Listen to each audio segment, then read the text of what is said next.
All right, everyone, welcome. For those of you who don't know me, my name is Ken Worden. I'm the compliance manager here at Keller Williams. Did you all get a handout? Okay. So, for the most part, everything that I'm going to show on, everything I'm going to show on the screen, except if I log in, we may go into a couple items, is going to show in your handout too. All right? So, beginning is that real quickly I'm going to try to explain what compliance is, what I do, and it starts with the Bureau of Real Estate, soon to become the Department of Real Estate, requires that everyone that has their license with a broker, which we all have our license on with Keller Williams, has to give all information on every listing and transaction to their broker, because the broker is responsible for managing us and showing that they are aware of what we're doing and that they are reviewing what we're doing. So, in the old times, and sometimes actually there's some brokers that are still doing this, you take a stack of paper from your transaction, starting with your listing documents, and then all your communications and everything else, all the way through to your final VP at the end of the transaction, and you put it in a file and you give it to the broker. Okay, and that's a stack of paper 3 to 4 inches thick. So now take the fact that we have 300 plus agents here, and we're doing 150 on a slow month to 250, 280 files on a busy month. That's a big pile of paper. So what we do is we use a system called SkySlope, where we're uploading it to a cloud-based system that stores and helps us manage the files. And then that is our way, when we upload the documents, we've handed them to the broker. Now, obviously, the broker doesn't have time to do all the reviews, so I've been hired to review all the files, to handle the management of all of the broker reviews of the files, okay? So that's what compliance is in a nutshell, is it me looking at your files, making sure that what you need to have is in there, but we take it a step further, I also spend a lot of time helping everyone understand what it is that's required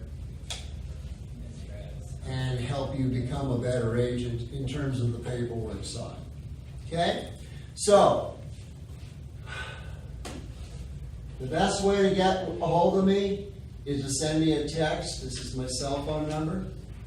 Text me at that number. You can call, but the fact is that I won't answer my phone.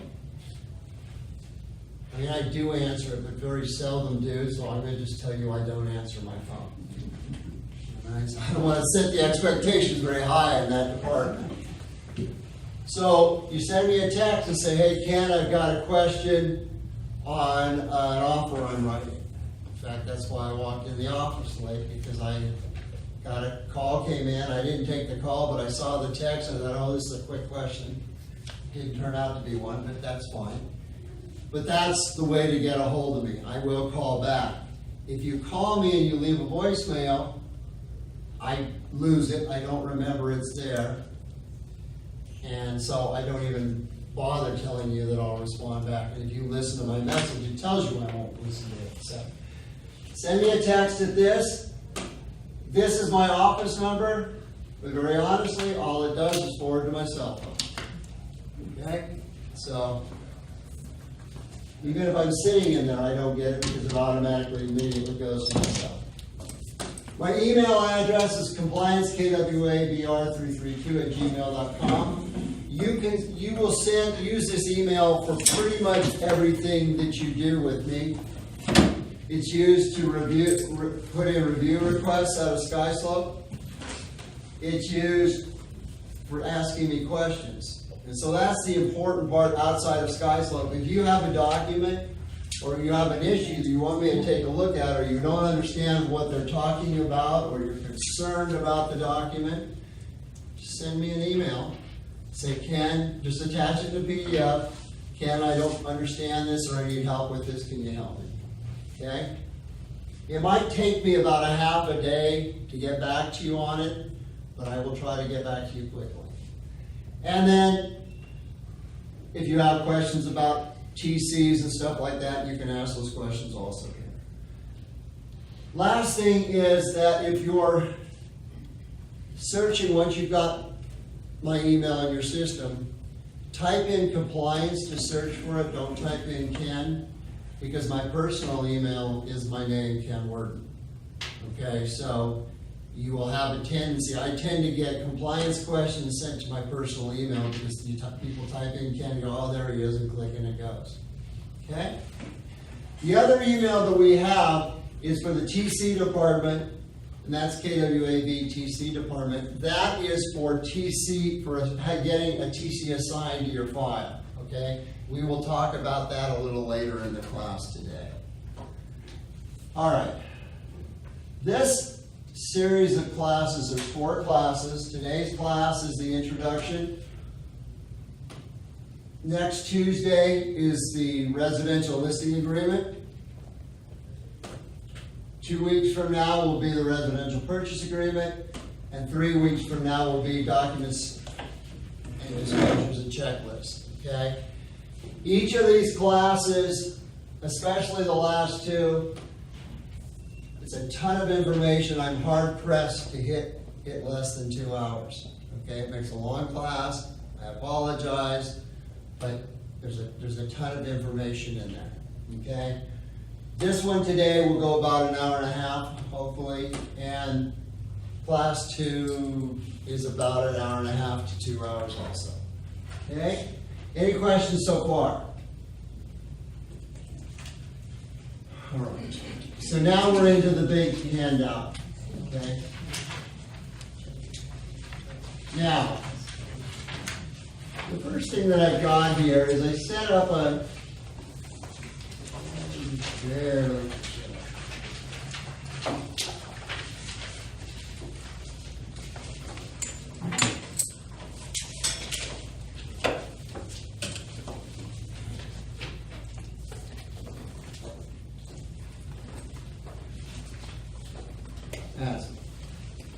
all right, so in teaching these series of classes, I've discovered that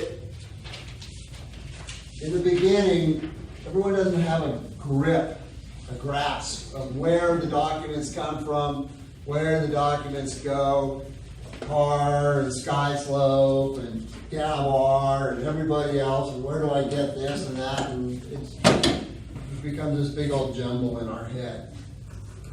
So I made this little map, if you will, to try to help. So we start with the MLS. Okay, let's assume for right now we're all representing buyers. So we're searching in the MLS. So this is the beginning point. We get the MLS agreement or offer basically out of GAVAR or SRAR. Okay, and so that is a document that we built our offer off of, and we will take that document, we will put it in SkySlope. Okay, now think of SkySlope as a big 5-drawer file cabinet, because that's in essence what it is. Okay, we have 5 different groupings of categories, so those are each a drawer, and then there's documents that are required, so those will be files within those drawers. Okay? All right, so we've got our listing document, not the listing document, but the MLS printout. The second set of documents that we get are from CAR, California Association of Realtors. Now, has everyone set up with CAR, and does everyone have access to zip forms? Is there anyone that doesn't? All right. You two that don't have it, you want to get together with Mike Serrano as soon as possible. He's our tech ambassador. And you want to make sure that he gets you set, helps you get set up to get into CAR, to get registered, logged into CAR, and to get access into zip forms and start learning your way around it. He also, I believe, teaches some classes on the use of zip forms. So within zip forms, we get, let's call it 95+% of all the documents that we're going to use in a transaction or a listing. So if I'm writing an offer, I go to CAR, I go into zip forms, and then I pull out the residential purchase agreement, if that's the document we're using for the offer, and I fill it out, and then I fill out all the other documents that go along with that offer, all right? And those become a set of documents that we then also put into SkySlope for the offer. Now, if we're writing a listing, so we're a listing agent, we go into CAR, we go into zip forms, get the listing agreement out, create a listing agreement, and we take that and we've gone and met with the sellers and get it accepted. Now we have a listing agreement. But again, that document starts in CAR, in zip forms, and then that goes into SkySlope. Okay? Finally, out of CAR, there are about 20+ documents that we regularly use as disclosures. There's way more than that in there, but they're not used on a daily basis, the way the main 20 or so are. So again, if we're the listing agent, we go into zip forms, we create those disclosures that our seller is going to fill out and then sign, and then we send to the buyer once we're in escrow. All right? So those documents start in CAR, seller signs it, goes to the buyer, buyer signs it, and then those documents get put into SkySlope.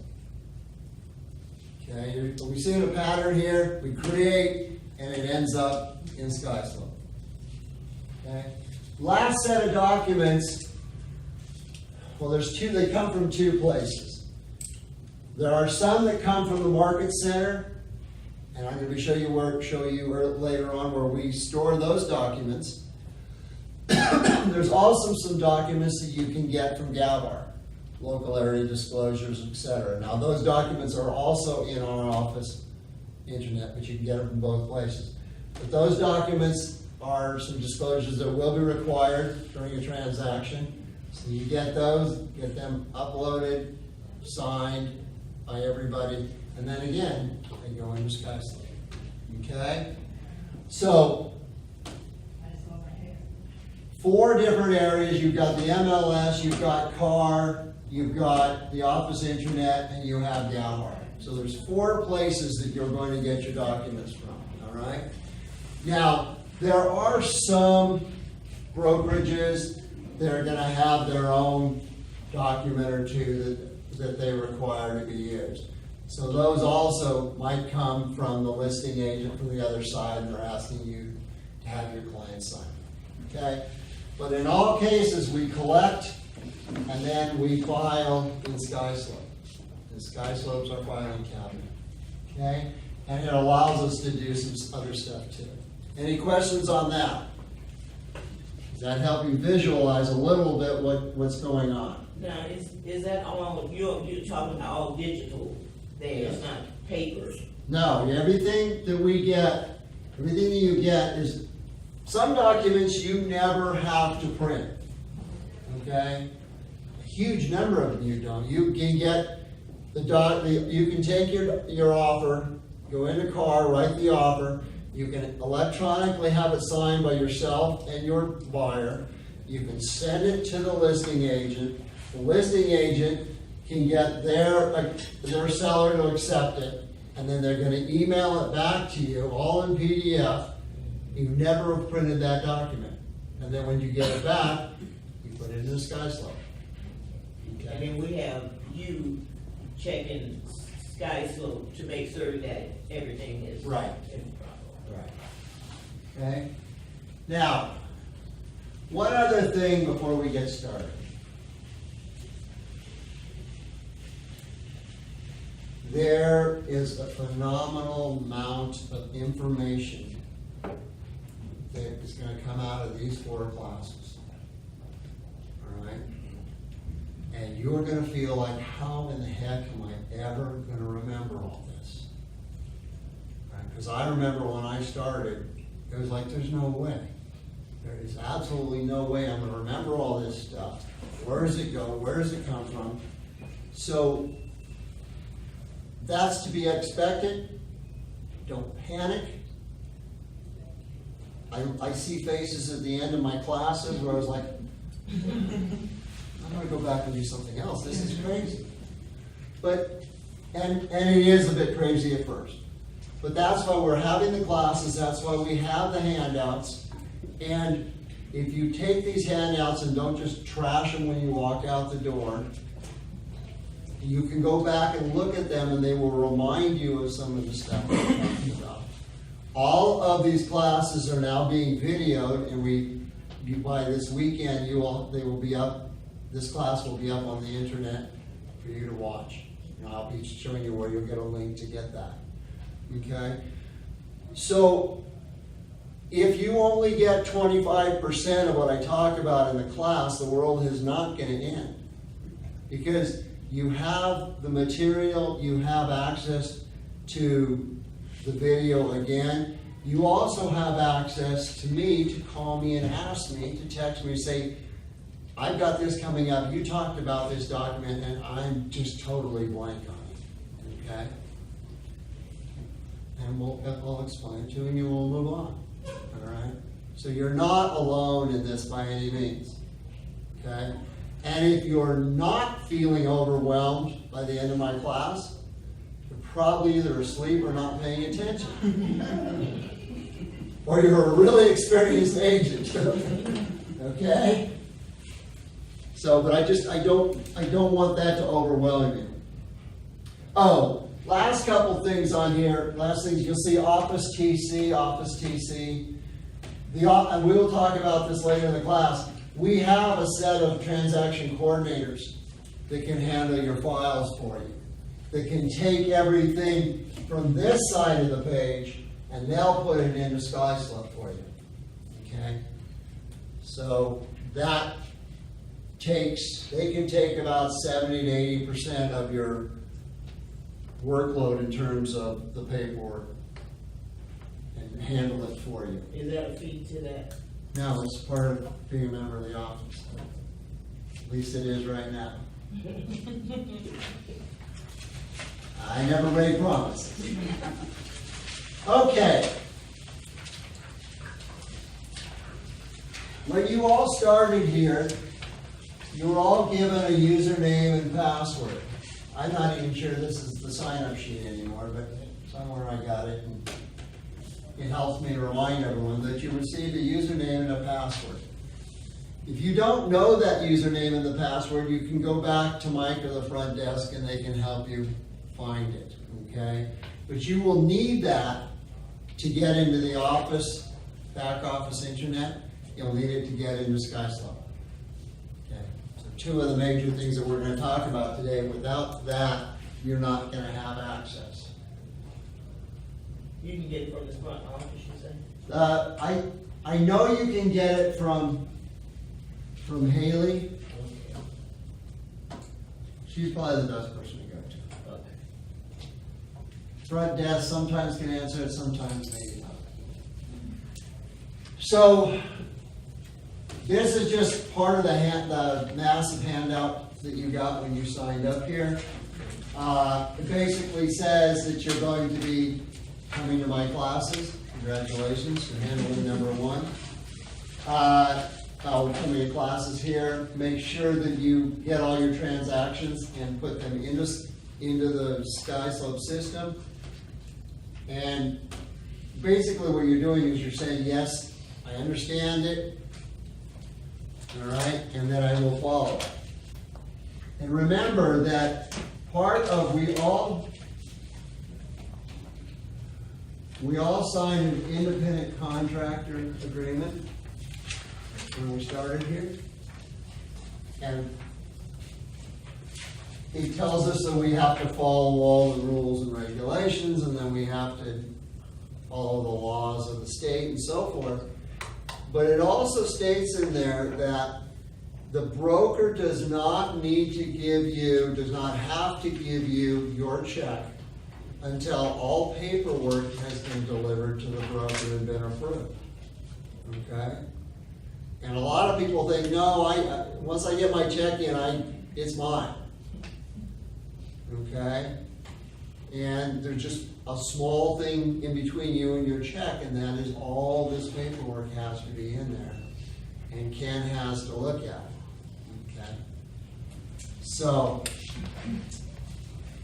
and this is not meant to be some adversarial situation where we're having a war. Ken's holding my check. Okay? What I am doing is I am protecting you from yourselves, and I am protecting the brokerage. Okay? And we have a system that if you follow it, it starts making a ton of sense and it becomes pretty easy.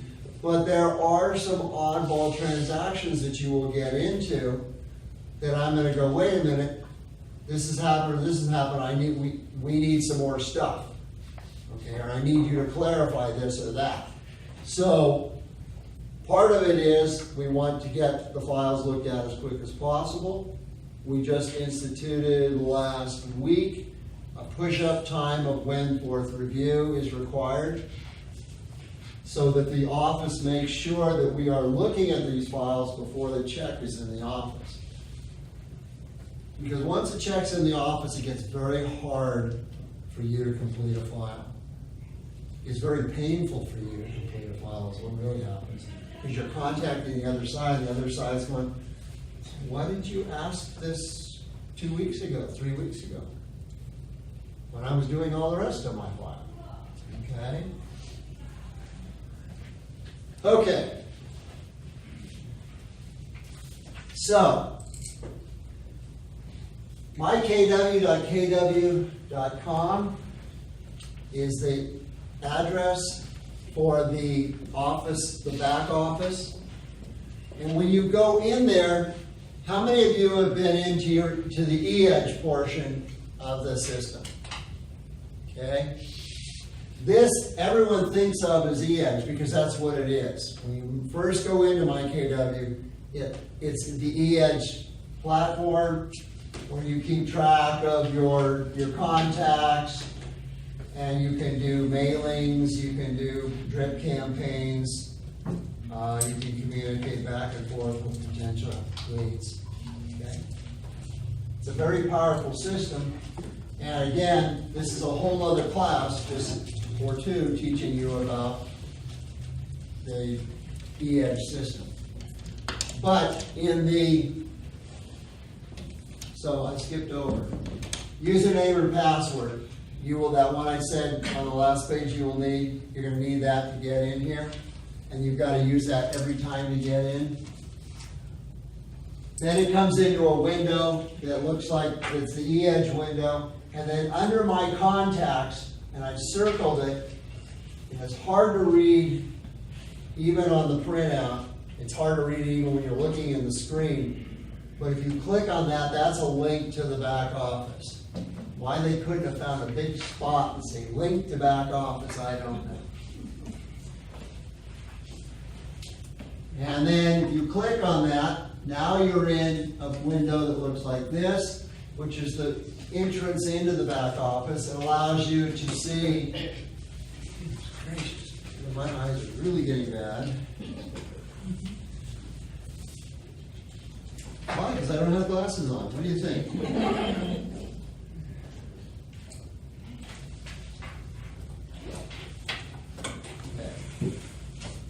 There we go. Market Center intranet, okay? It's still not very easy to see because that screen is huge and it's still there. So the next we get into, when you click on that, this is specifically the Antelope Valley KW's office intranet. We are right now going to be going to, I'm pointing you to our documents, so we'll click on the Market Center. But before we go there, you can, I'm not going to do that. If you click on this calendar here, this will open up the office calendar. So you've seen the calendars they've got nicely folded up on the front desk, okay? And those are wonderful for the first 2 or 3 days of the month. Now, I think they're updating them, but they're not always accurate because someone's added a class or someone's moved a class or whatever. All right? So this is the best way to see everything that is going on in the office. I do want to real quick get this one.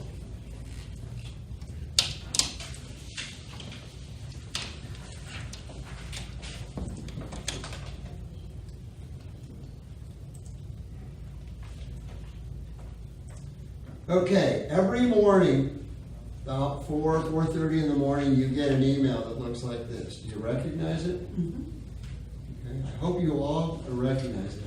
Because if you don't get this, it's important that you go to Haley or Audrey and figure out why you're not getting it, because you all should be getting it.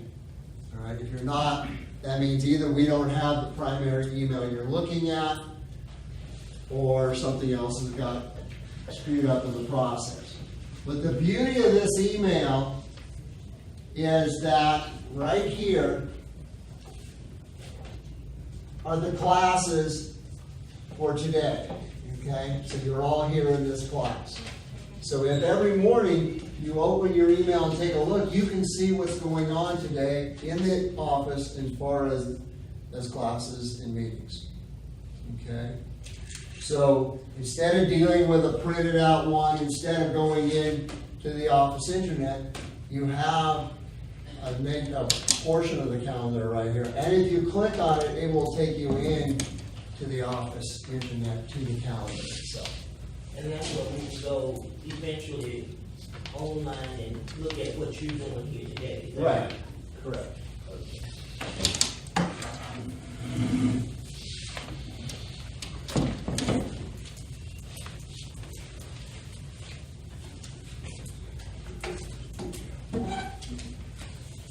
So that's, you're going to get a lot of emails. I won't lie. You're going to get a lot of emails in the office. Don't just block everything or delete it without taking a look, because there's some important things that come out. There's some stuff that's kind of announced when you go, oh my God, they're having another this and that. But the fact is, there's a lot of stuff going on in here, and if you just start clicking or ignoring all this stuff, you're only hurting yourself. You're keeping yourself from knowing about what's going on here. You may miss a great seminar. You may miss a class about something that you needed to know about and you just didn't realize it was happening. Okay?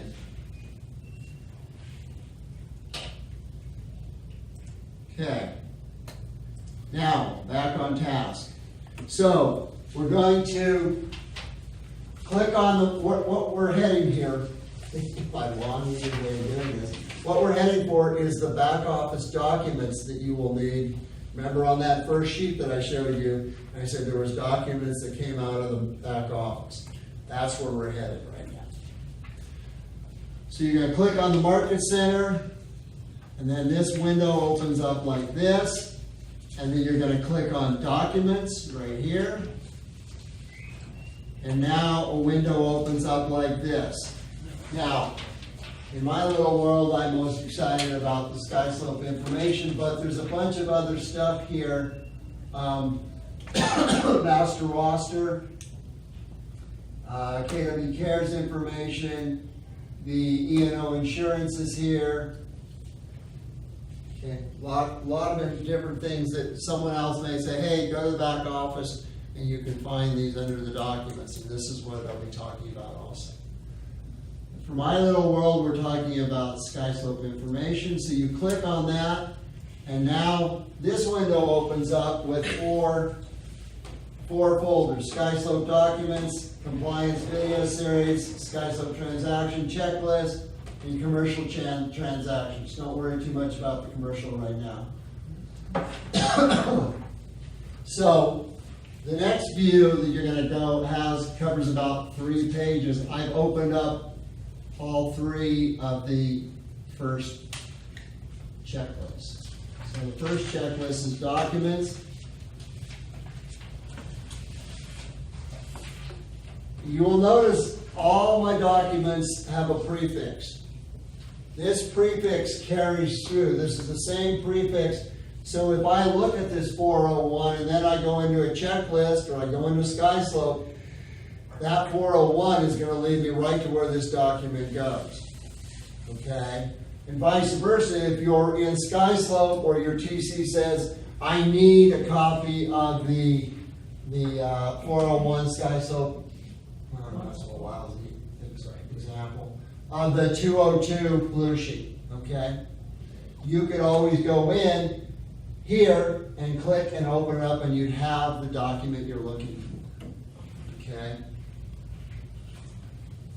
And the reason I use the numbering is because sometimes the names get a little long-winded and sometimes we use abbreviations or slang for the name of the document.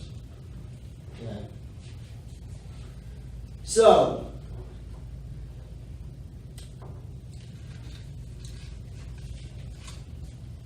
some of this stuff just needs to be cleared out. It's old, but this is submittal instructions about how to get a TC. You have the exact same thing in your package today.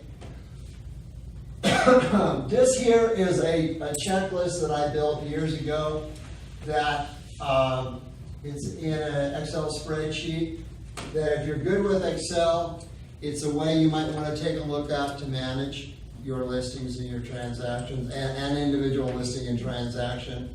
It allows you to kind of schedule it and keep track of what documents you've got and so forth.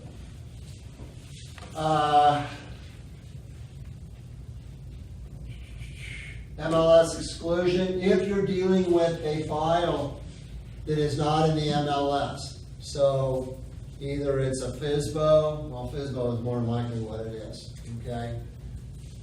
You go in there, take this document and you fill it out, and it basically gives me the information I need to review your file. I need to know, is there an HOA, is there septic, what's the sales price, what's the address, on and on and on, okay? But when you're being asked for that and you know you don't have, it's not in the MLS, you know you're going to need the exclusion, okay? Blue sheets. The blue sheets are going by the wayside. We are slowly transitioning over, and probably another 2 months we will no longer be using the blue sheets at all. They come out of SkySlope now. Deposit, check, hold form. In today's world, most deposits are being wired directly into escrow. Okay? And even if the buyer wants to send a check, that should be going from the buyer to escrow, and you really don't want to get in between it if you don't have to.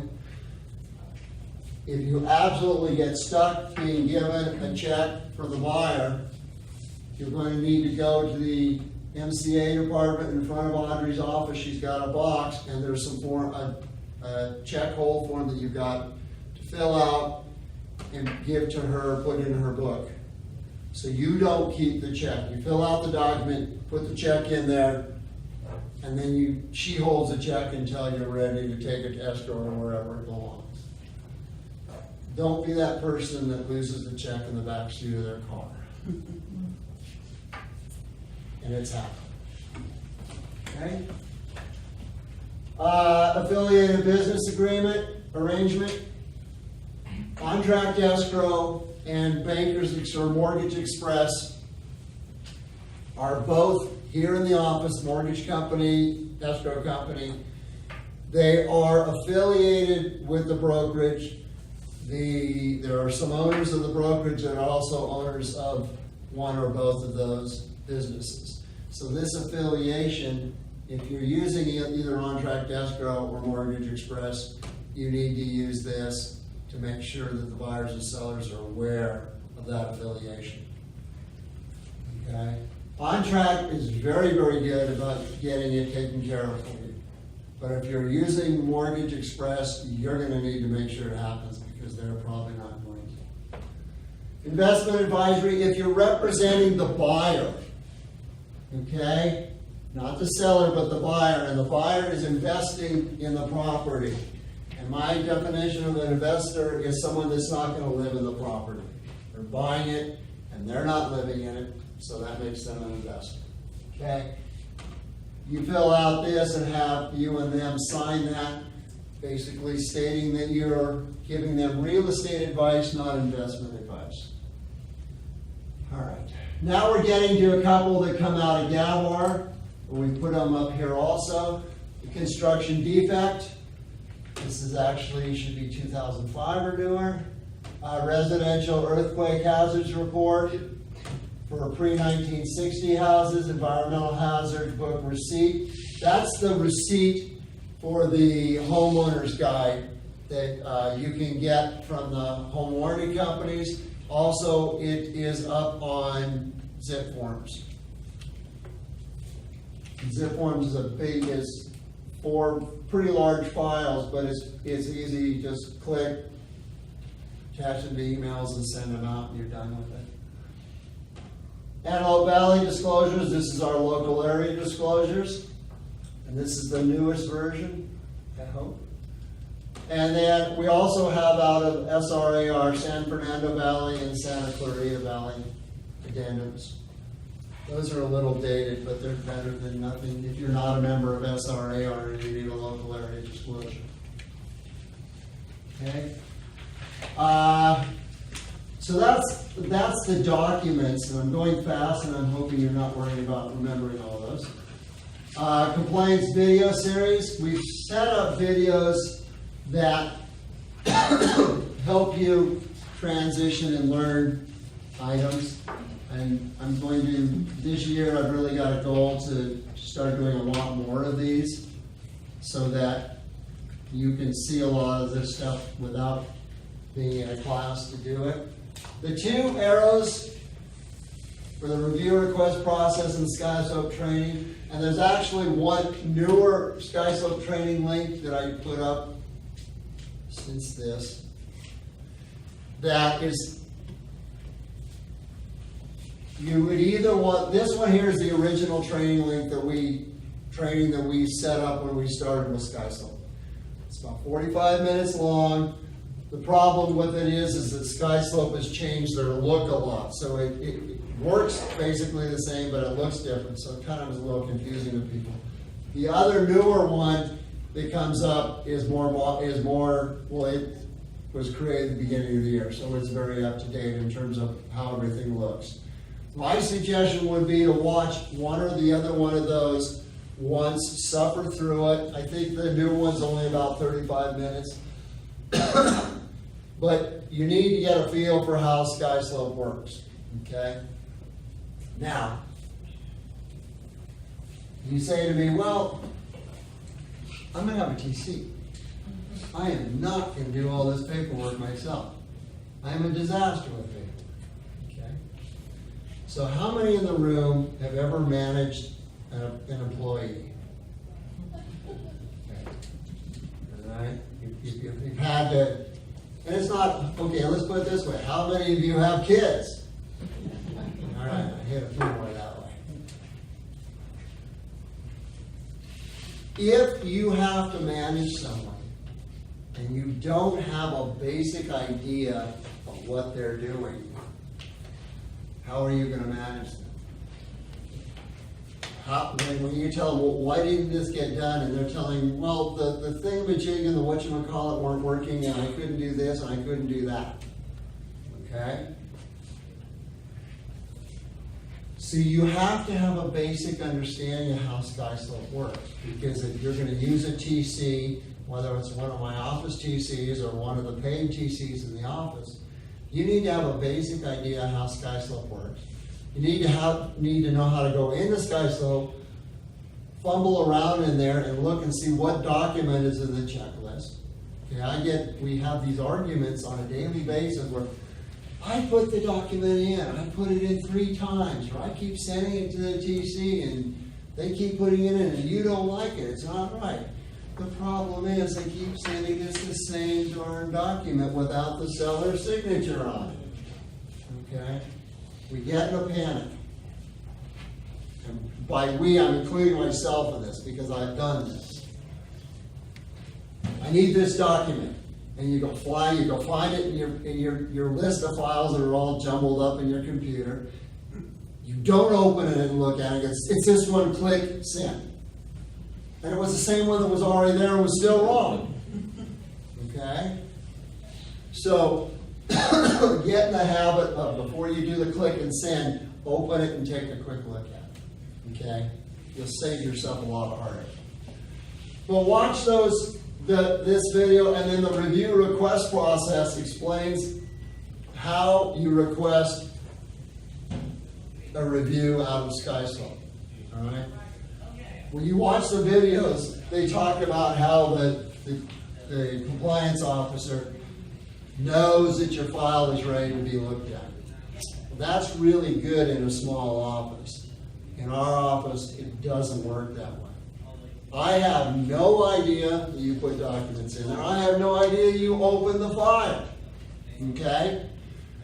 So you send me an email out of SkySlope saying, hey Ken, I'm ready for you to look at first review, which is a listing, or second review, which is I've got an accepted offer, those sort of things. Okay? So it's important again to understand how this works. And this is probably the biggest stumbling block on everything that we've got in terms of agents understanding and getting frustrated with the system. So, part of this, we are going to be talking about the review requests on all 4 of my classes. I'm going to try to beat that up a little better and make everyone comfortable. Other documents in here, some are a breakdown of this one large file. So how to create a transaction, intro and support, expired files, how to fix, document upload, and DigiSign. Okay, those are all part of the major. But there's some other ones that have been added in. I created a blue sheet video, which really doesn't matter to you much anymore. To cancel a transaction. I think this one actually came from SkySlope. SkySlope's got a huge number of videos also that you can watch and understand. So, at minimum, watch these 2, maybe look and see if there's anything else in there. The ideas of these split out ones were so you didn't have to watch the whole 45-minute video again to look and just learn how to create a transaction when you don't remember. Because it's real good, you watch all the video, you understand everything, and then you don't have a file for 2 or 3 weeks or a month. And then also you get it and you're panicking, and you don't want to watch 45 minutes of video again, so hopefully the shortened versions will help. Also in here we have SkySlope has an electronic signature function. Okay, so this is a guy from our office. He's no longer here, but he created the DigiSign tutorial, and then he created a second one showing you how to create templates. Okay. Now, DigiSign works, if anyone's used DocuSign is really the top notch in terms of electronic signatures. DigiSign works basically the same way. It looks like it and it acts like it in a lot of ways, okay? The trick with the templates is, well, the way the systems work is, let's say we have a 10-page document, and then the bottom of each page we have to have our buyer sign or our seller sign, And then we have page 8 that has 3 sets of initials that have to be assigned. And then we have the last page where the sellers have to sign, or the second last page where the buyer has to sign. It's consistent, it fits that form. You can set up a template so that every time you write an offer, it knows it's going to start with the AD, the PRBS, it's going to have the RPA in there, it's going to have the buyer's inspection advisory. Those are really the ones you always can count on. So you could set up a template where it knows it's an RPA, and it knows, because you're told it's an RPA, so it knows now where all the initials go. So you're not dragging and dropping initials and stuff. I had an investor about 3+ years ago that we were writing between 5 and 10 offers a week. Okay? He would send me a text with the MLS number and the price. Okay, and I already knew, because I knew what his deposit was going to be and all the other things that he did. So I could take it, I'd go into zip forms, I'd create a new file for that address, I'd create the document, make sure the document was all aligned and I had everything where I wanted it. I'd drop it out of zip forms. At this time I was using DocuSign. Put it into DocuSign, add the template, and I could have it sent to him in less than a half an hour from the time I got that text. Okay?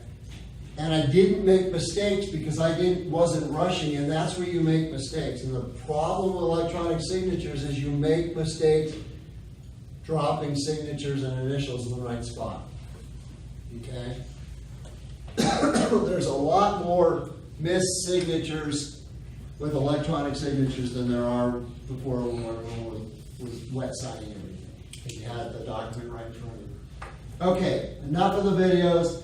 Last thing that we've got in here are the checklists. All right? The two that you're going to use mainly are the listing template. All listings use the same checklist. We don't have a breakdown for different checklists. And then we have the residential 1 to 4 unit template. All right? And this is a PDF that you can print out, and it give you a checklist that you can look at and go, these are the documents that I need. And these are they're gonna look exactly the way it looks in SkySlope. So these two are very helpful to you if you need to know what land or lease, manufactured home, if it's in a park. If it's a manufactured home on regular land, it's a 1 to 4 unit residential.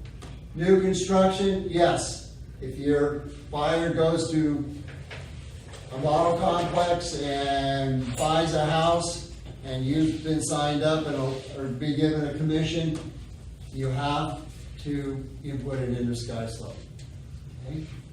Probate, REOs and auctions, trusts, and then if there's a commercial checklist at the bottom. Okay? And that is that. Sorry about all that detail, but I kind of wanted to let you know what was there. All right. The next thing that we have is I keep talking about the office TCs. We have 3 transaction coordinators that are in the Philippines. Okay, so you're not going to walk over and hand them documents. And you're not going to jump on the phone and talk to them. You communicate, all your communications are going to be through email. The charge for this is 0. All right? But there are some limitations, because if you have a TC, a good TC here locally or in the office, they will create disclosures for you. They will get signatures from the other side. They will call and chase down some stuff where our office TCs can't do that. So they can do 75 to 80% of the TC's work. All right? And in certain ways, they're better than your other TCs because we've created some systems so they keep you much more updated on what your file looks like. They're gonna send you out when they send out a review, they're gonna copy you, number one, so you know that a review was sent to me. You're gonna be copied on it. As soon as that goes out, they're gonna send you another email that shows you a PDF of what your SkySlope checklist looks like at that time. So without even going into SkySlope, you'll be seeing what your SkySlope file looks like. You go, oh, look, I'm missing this, this, and this. Okay, or oh, look, I got everything done. Amazing. Okay? So they do a very good job at that. This is the agreement that everyone has signed saying that they'll abide by it to use the Office TCs. The biggest thing is that we've got video links and training. I've added in because this is really now what we use as the operations manual. And I'll show you about that and where to find that a little later. You will need to make sure you provide the MLS listing and so forth to the agent. This is the biggest thing right here. The TCs and the agent will cooperate with one another in regards to reviewing documents for completeness, dates, and signatures for all parties. However, ultimately, the agent is held responsible to supply incorrect documents. Okay? Because number one, they can't correct them. And number two, with the volume they're looking at, we're not putting the whole onus on the document having all of its initials and signatures on the TC. We want to make sure as an agent you look at them too. Okay? And basically what that's saying, no, I'm not going to talk about that now. We've got another spot where we'll talk about that. Okay. TC will handle the coordination of the documents. They'll do all your review requests. They'll open the SkySlope account. Okay, fill everything out, send the blue sheets in, send requests to the office for commission, disbursement authorization, etc. Okay. Time frames, the listing documents, transaction documents, and disclosures. Within 72 hours of you sending those documents to the TC, they will have them processed and uploaded into the checklist. Okay. Right now it's slowing down. We actually this summer we're hitting the 72 hours, and most of the time we're not taking full 72 hours that you have. Okay to release, which are the last 5th review documents that respond. Once you've got a 4th review approved, they will handle the rest of the documents in a 24-hour turnaround. Okay. So how do I get a TC assigned to one of my files? Okay. Remember I said there was a second email address, kwavtcdepartment@gmail.com. So what you're going to do if let's make this simple. We'll just say that you just got a listing. You've got your documents in hand, everything you need, and you want to get a TC assigned, okay? So you're going to take and start an email to that address. On the subject line, you're going to list the full property address, your name, and then listing. Listing lets us know and helps us organize how we assign the documents out. Okay? And you're going to attach in PDF format the AD, the PRVS, residential listing agreement, and then property profile from a title company, and any other exclusions and advisories that you may have got. So let's say you excluded it from the MLS. You want to have the SCLM. Okay. In addition, we need a copy of the full agent detail from the MLS. Okay. Make sure it's the agent detail and it's the full detail, where it tells you just endless information about the house, and that it shows the listing agent, it shows the commission amount. Okay. A private or client copy does not show that. And by the way, your in Gabbar, the Flex MLS defaults, unless you change it, it defaults to the client copy. So you need to remember to change that, okay? So you get all this in there, and you hit send, all right? And by midday, by about noon of the next day, you should have this file assigned, assuming all your documents are in here, okay? The MLS tends to be the thing that's forgotten about. I don't know why, but I think everything else, because we've got packaged in one spot, the MLS for now, just from you got it somewhere else. So remember that. So that would be for your for a listing. Transaction works the same way. Property address, your name, and transaction, and now we need the AD, PRBS, RPA, property profile from the title company. The wire fraud, now I've stopped asking for wire fraud on the listing side. If you get it, you can send it, and it has been added to the residential listing agreement.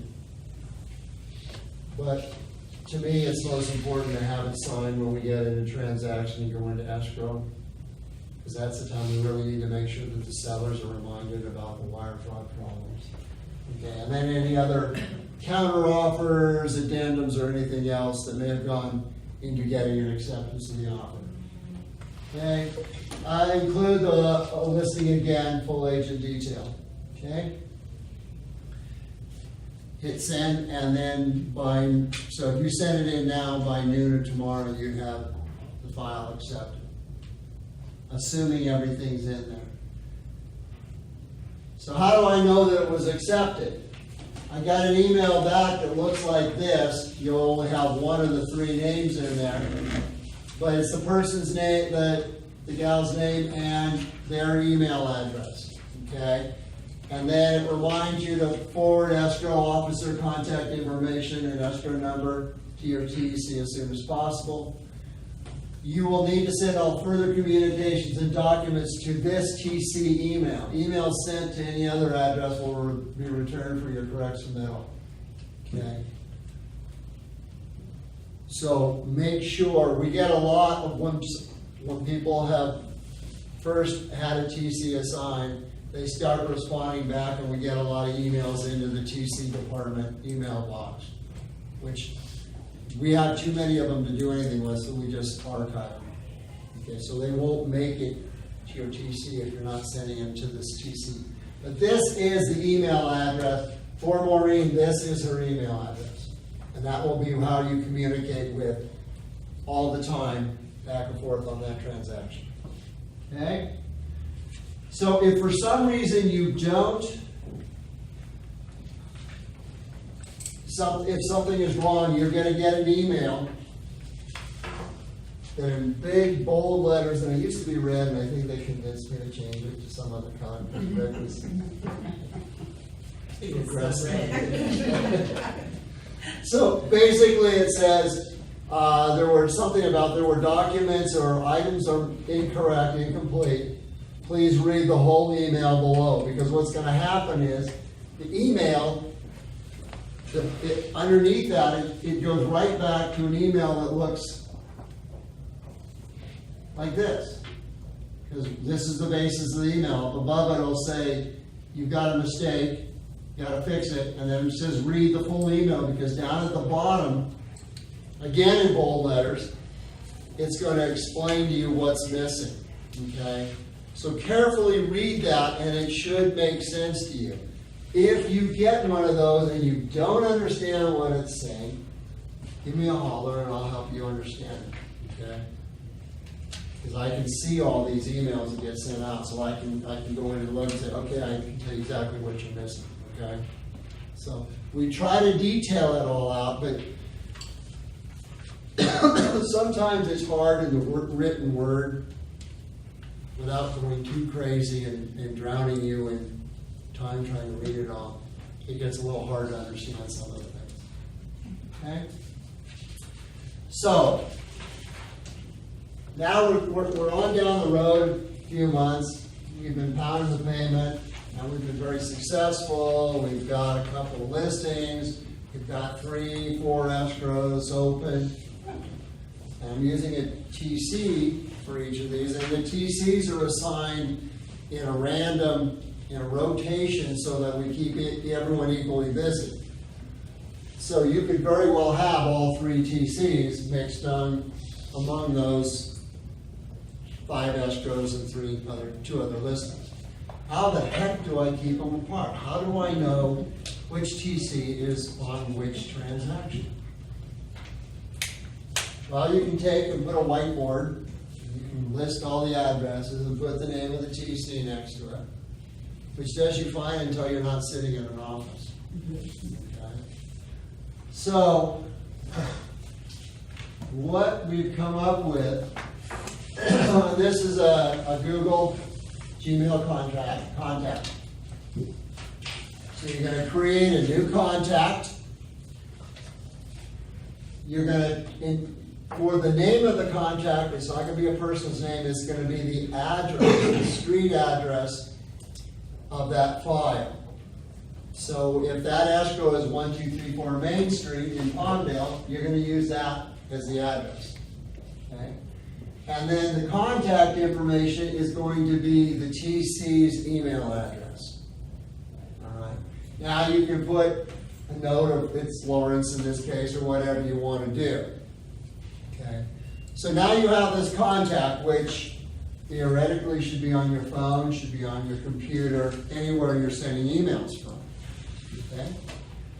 So now I get some documents in from the other side on 1234 Main Street. All right. I open them up, and yes, I look to make sure that the documents I was anticipating.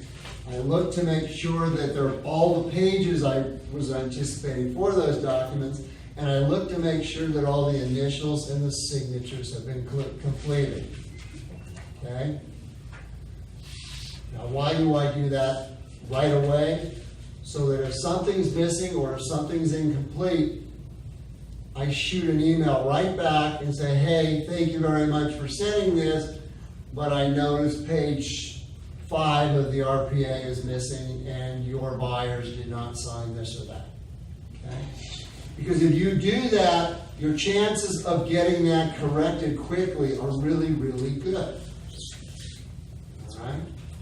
If you wait for the TC to upload it and it takes 72 hours, and then let's assume the TC catches it, and then you see the new status of your file.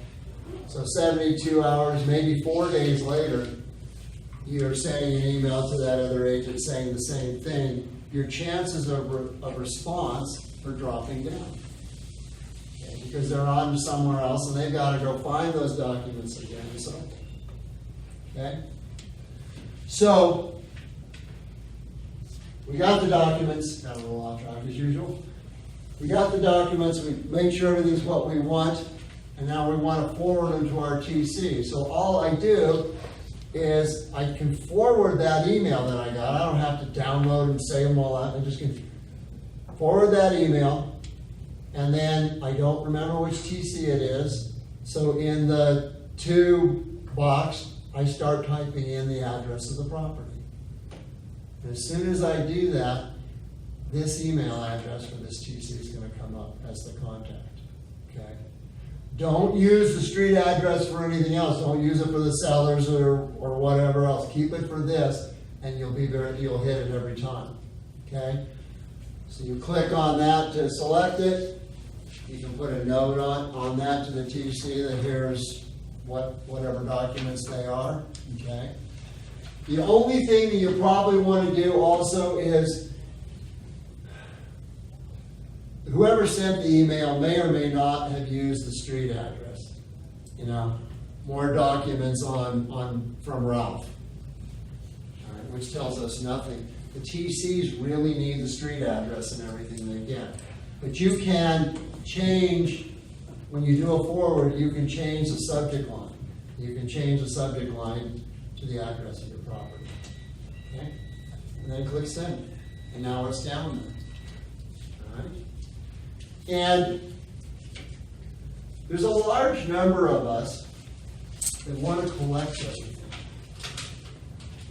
Okay, I'm not just gonna send pieces, I'm not gonna send these 3 documents and then next week send another 3. I'm just gonna kind of collect them and send them all at once, which is really a bad habit. Okay? You've got a TC that as soon as you send the documents down, it goes into their queue and they will get those documents up into the file as soon as possible. All right? And you don't have to keep track of it. And I used to be horrible at this, that I'll send them tomorrow, or I'll get to them later today. And that just would never happen. So if you take that email and you respond and forward it right away, you're done with it. You just spent 5 minutes, but you're done. Now it's off in your TC's hands, and they'll get it handled for you. All right? So it can be a real time saver if you get the documents are like a hot potato. Someone throws it to you. You want to see how fast you can get rid of the darn thing. Okay? And if you do that, you're going to be happy. All right. So the last little bit, and I'm not going to go into very much depth in this at all, because I want you to watch the videos, and there's too much for me to try to, if I start going too deep in this, we'll be here for hours. So this is the address to get to SkySlope, to log into SkySlope. Window comes up that looks like this. You're going to put in your username and password to get in. And your username is your email address that you're using. Okay? And I'm going to give you a little lecture on email addresses. Make sure, a lot of us when we come into this business have emails that were from just fun emails, okay? Surfer Girl 16 or something else. So you may have come in and you gave that email address because you didn't have anything else to do at the time. Then once you got in here and started working, you realized I need a real estate email address. So you get a real estate email address, and now you're using that for everything. But if you don't tell the office, if you don't change it in SkySlope, everything's going to be being sent to Surfer Girl 16 that you're not using anymore. Okay? So you're not even aware that we're sending you information. And it's really bad if you don't get information from me because you're not knowing that there's issues in your file. Or I may have questions that I need to know. All right? So make sure that the email address you're using is the current one that you're using all the time. All right? If you need to change it, it's simple. Come to me, go to Mike. Both of us can help you change your email in SkySlope. They have a support team too. You can contact support and they can lead you through it also.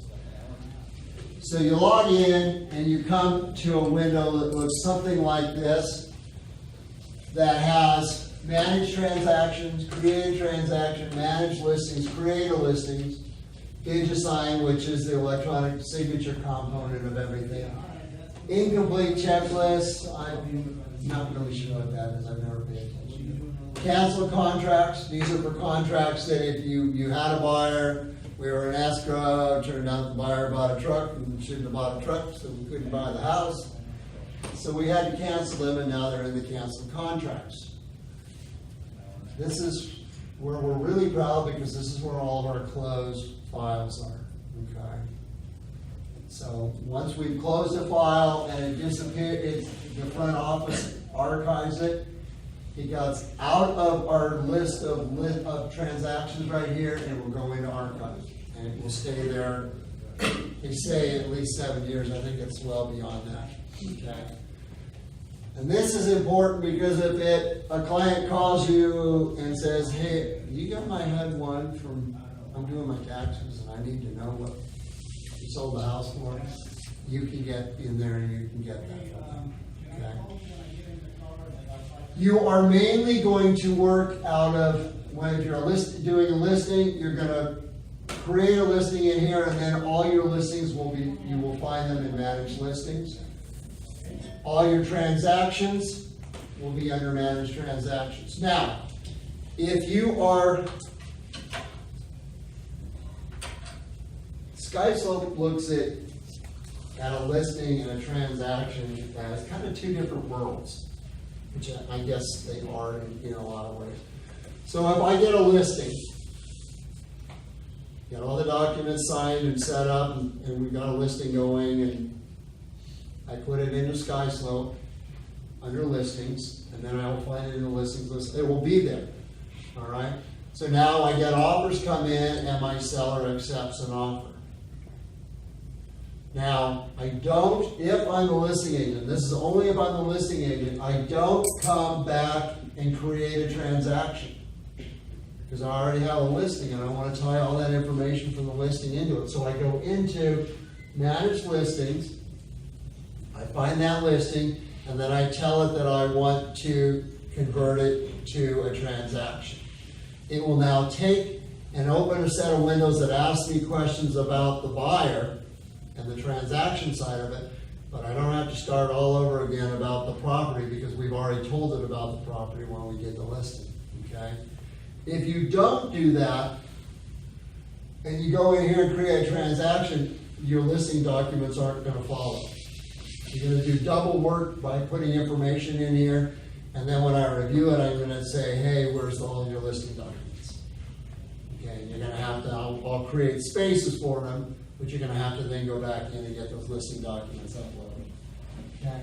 Now, if I'm representing a buyer and I don't have a listing, then I am going to come in here and I'm going to start with create transaction. Okay.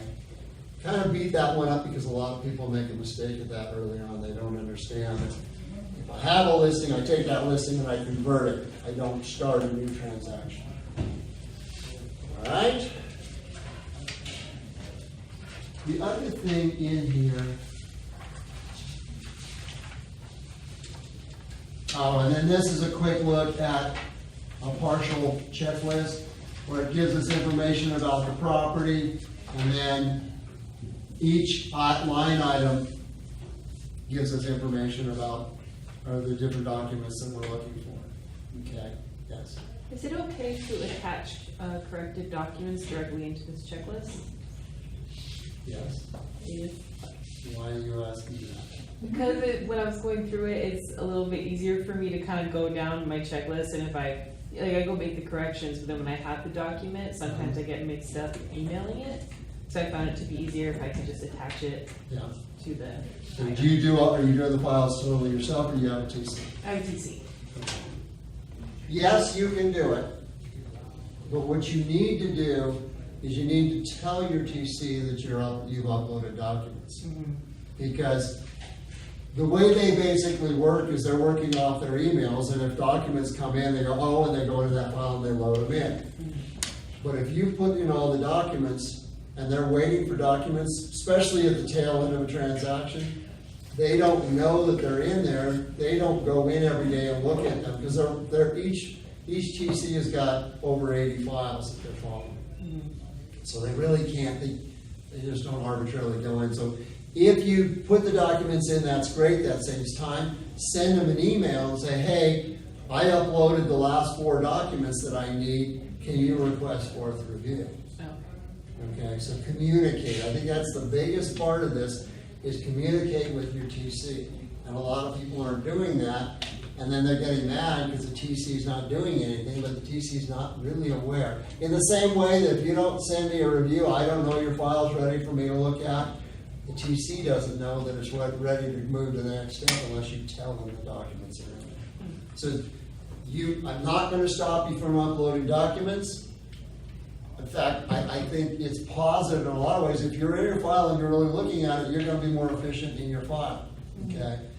And when you're there, if you have the document, you hit accept, or not accept, add, or whatever it's called, and then upload, and then you go down and get it, put it in there, and now you're good with that, okay? And you can come in over here, and you can put a little comment that you uploaded corrected document, put the date, and then now now you can see that you know you're in good shape. So it just depends on how involved you want to get into the file itself.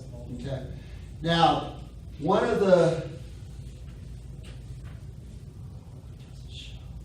up on the in the SkySlope window, and I've cut it off on all these. Up on the top here will be your information, but there's also a little picture of a person with a headset on. That's the support. If you click on that, they have a great support system, and they can help. They can answer questions. So if you're a night owl and you're trying to get something done and you're not going to be able to get a hold of me, or you're running into problems, SkySlope people can answer a huge number of your questions. Now, and you can do it either by, they have a chat, so you can go back and forth on a chat, or if you're a horrible typist the way I am, there's a little button you can click and it'll actually call you. And then you can talk with the support person, okay? So either way, they're gonna handle your problems for you. All right, last item on here, and then we are done. I think it's the last item. Oh, looks like maybe I'm gonna talk about it. Review request process. This is kind of the first time we're gonna talk about this. The way, so let's focus on first review for a little bit. And what we're gonna do is, on each of the classes, we're gonna go back at the end of the class, and we're gonna look at this review request based on which class we're teaching, okay? But if you're doing a first review, which is your listing, you're gonna be sending an email out of SkySlope with the subject line, which is the property address, which automatically, by the way, comes up in SkySlope. So you don't have to type the address. And then you're just gonna type first review after that. It wants you to attach the MLS printout, and then you're going to send it to the MCA department and compliance, okay?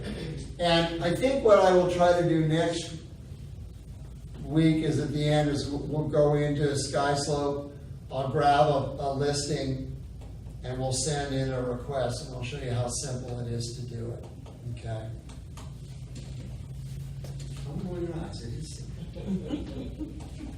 Okay, you must submit this within 7 days of your listing being signed by the sellers, okay?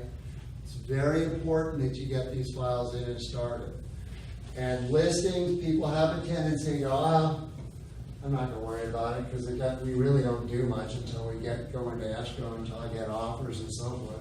The problem is that all of a sudden when we get offers coming in and then we're having to get disclosures out and everything else, then we realize we never opened a file for SkySlope. Okay. So get them in right away. DRE expects us to have them in and looked at within 7 days. Okay. If you have a listing that you put in SkySlope, and you have multiple offers, do you put the rejected offers in there too, or does that go to the offers that weren't accepted? Right now, you do not put them in because we don't have a space for them. But within the next month, I'm going to be adding some spaces for you to upload rejected offers. Actually, it'll just be one, but you just dump all your rejected offers in there. So yeah, Scott, our new broker, has requested that you start doing that. Okay, so second review works the same way. Also needs to be submitted within 7 days. And second review are all the documents from an accepted offer. Okay? Not the escrow stuff, but the accepted, that your communications back and forth and your counter offers and whatever else they give you. It's all going to be in the second review. And I would highly recommend that you go in and you print out those 2 checklists and maybe look at them between now and next Tuesday. And some of this will start making more sense when you look at a checklist. Because right now I'm talking about all this stuff and these checklists and these line items and these names, these documents. And you're going, what's he talking about? Okay? But if you look at those checklists, I think some of this starts becoming clear, and the checklists are worded the same way and in the same order and format as you'll see them in SkySlope. Okay. All right. Third review are documents that go to the MCA department, which is the Market Center Administrator here in this office. And these are the documents that we use. We put them into the Keller Williams system for all the tracking that they have to do that way. And out of this comes a CDA, which is a Commission Disbursement Authorization. And that authorization goes to escrow. And that authorization tells escrow, here's the breakdown. You've got your X number of dollars in commission. This will give the breakdown of all those dollars to what checks that escrow is expected to write. Okay? So when you get that back, do you think that's an important document to look at? Yes. Because it's your check, among other checks that are in there. So make sure you take a look at that. And I guarantee you, your first couple aren't going to make total sense on how they were created or calculated. Go up and talk to Crystal. Ask her for the second page of the CDA, because she only sends out the final. There's a second and third page that actually show all the calculations. Okay? So I would highly recommend the first couple deals, you go get that, take a look at it until you start being comfortable about how they're calculating and doing the breakdowns. That third review, you want to submit that as soon as you get your commission instructions from escrow. Okay? Want to get them as quick as possible and get those in and get them sent in.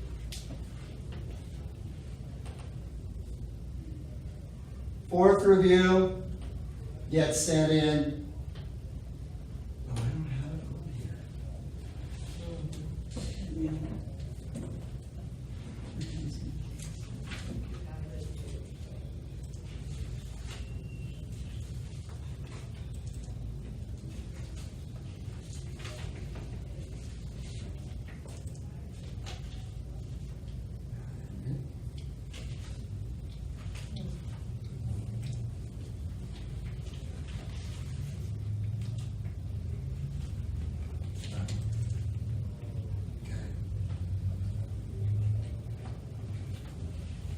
So, fourth review is where I mentioned earlier we made the change. And basically what it says is that you're going to send this, request must be sent within 20 days of acceptance of offer. This is not the opening of escrow. Escrow tends to open a couple days after an offer is accepted, especially if it is accepted on a weekend or a Friday. If escrow is less than 30 days, then the email request must be sent 10 days prior to the anticipated close of escrow. Okay? So if it's a 30-day escrow, you're requesting it 20 days, which is the same as this. But if it's a 25-day escrow, you need to be requesting fourth review at day 15. Okay? So it can get pretty quick. And if it's a 10-day escrow, I don't know what to do. You're asking for it before I'm asking for it before you have it to send. You want that what you're knowing there is you need to have urgency to get it in as absolutely quick as possible. The other thing you need to realize that if you're writing or accepting an offer that's anywhere shorter than 15 days, plan on focusing almost entirely on that escrow for at least the first 7 days of that, trying to get everything together. Okay? It's a sprint if you're getting a file that short. It sounds great. I'm going to have money in my pocket in 10 days. Okay? And you don't realize how much work and how much stress, and You're having to make sure that escrow's got all their stuff and escrow's being pushed to do things quickly. And you need to make sure the buyer's actually getting their funds in, and I did one in 7 days, and it's like, I don't ever want to do that again. And I had an extremely cooperative buyer to handle all that, and it still was crazy. Okay? So, not saying you can't do it, but be aware if you do it, that you really have to sprint, because otherwise, escrow is going to close, checks are going to be in the office, and you're going to be still scrambling around trying to get all your documents in before I can release them. Okay? So that's the big change on fourth review. Fifth review are only a few documents, and you still send in, ask for a fifth review. Okay? These here, first, second, and fourth. Well, actually, first and fourth, because I don't do a second review. I get a copy of it, but I don't do anything with it. MCA does. They wait in line for 3 days for me to do them, and that's part of a schedule that I give out. Okay. Fifth review, when I've accepted a file and said fourth review is, I just put fourth review of the date. At that point in time, when you put a request in for fifth review, I look at it the next day. My cutoff is at 9 o'clock in the morning, and I will do the review starting at 2 o'clock in the afternoon. Okay? Confusing, but we will keep going over that. All right. Last couple pages here, and I'll get you out of here. Okay.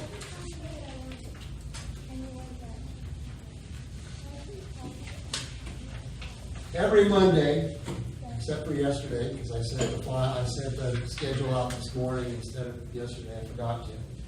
You will get an email from compliance that it looks like this, but it doesn't have the nice layout because of where I have to send it from.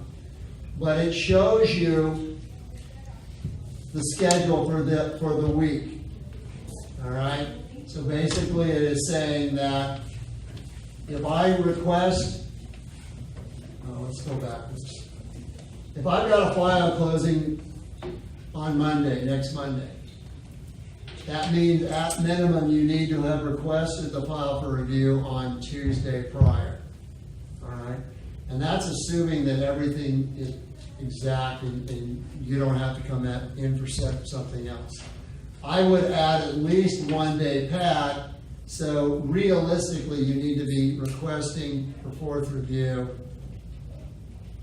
on Monday prior. Okay, so if you have, now granted, you're supposed to be earlier than that by the fourth review request we just talked about, but if you have to come back in and do another fourth review, you want to make sure that you give it a week where it's going to be waiting for me to look at the file. All right? The other part of what is in here is we have a link to the Compliance Operations Manual and the Compliance Education videos. And I think this link should work.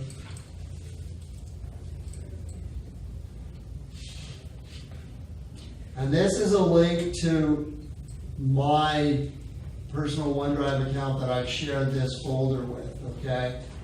So, this is the operations manual.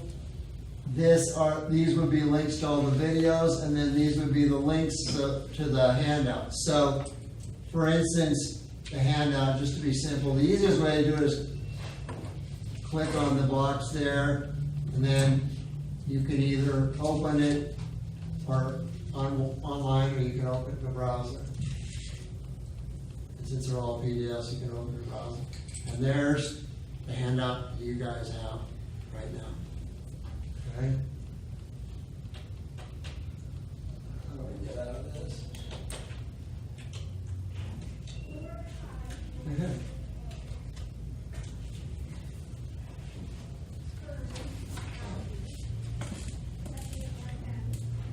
Smarter than a computer. So the other parts of this real quickly are the videos. And this is from February.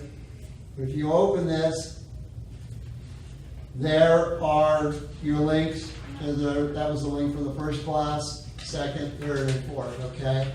So this video right here will show up, let's call it next Monday. It will be in there, okay? All right. And then lastly is the operations manual. This is kind of my Bible, my manual of everything that I have developed. It gives you instructions on how to handle things, how to deal with certain issues. It also, when we get down into the reviews, it again looks like the checklist, okay? So, listing agreements, it gives you a breakdown of the different listing agreements. Property profile explains more information about what the property profile is that we need to use. All right. Remember I talked about the MLS exclusion. If it's not in the MLS, here's detail on that. Okay. So, modification of terms, how to use it. We'll talk about that more. But it's pretty detailed. I don't write long, fluffy sentences. I get to the point, I try to make it quick, because I don't want to bury you guys in too much stuff to read. I want you to hit the highlights of it, okay? If it's not making sense, then you ask Ken, what the heck are you talking about? Okay? So that's what this is. Every week you get this. Now, typically when I make a change to it, I send out an email telling everyone that I've made changes. But I've made so many changes and got behind since the first of the year that I'm probably going to, once I stop making changes in another couple of weeks, I'll probably send out an email to everyone saying, hey, operations manual has been changed. Please go through, read through it, okay, and take a look at it. It has a lot of duplicate information that we'll have from the classes. It has checklists. Basically, just the content you'll see has a ton of stuff in there, okay? Including the fact of what do you do if you're buying and selling your own piece of real estate. Okay? What's the office process on that? It tells us in here. Agent purchase and sale of their own real estate, okay? So there are things that it should answer, not all your questions. I am not that complete, but it's fairly comprehensive, and it should keep you moving and answer you a lot of questions, okay?